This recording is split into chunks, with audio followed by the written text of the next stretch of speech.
కాకినాడకు చెందిన దళిత యువకుడు వీధి సుబ్రహ్మణ్యం హత్య కేసులో ప్రధాన నిందితుడు వైసీపీ ఎమ్మెల్సీ అనంతబాబుకు అనుకూలంగా వ్యవహరించిన నాటి పోలీస్ అధికారులపై సస్పెన్షన్ వేటుపడింది.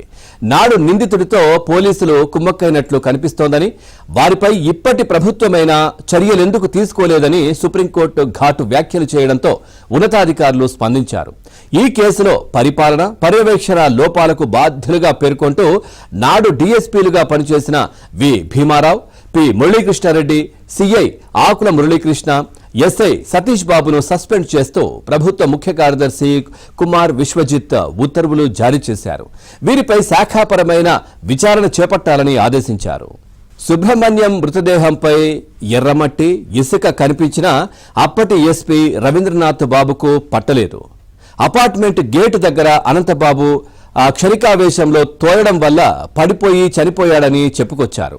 రిమాండ్ రిపోర్ట్ కోర్టుకు సమర్పించిన అరెస్ట్ సమాచారంలో అనంతబాబుకు నేర చరిత్ర లేదని చూపించారు.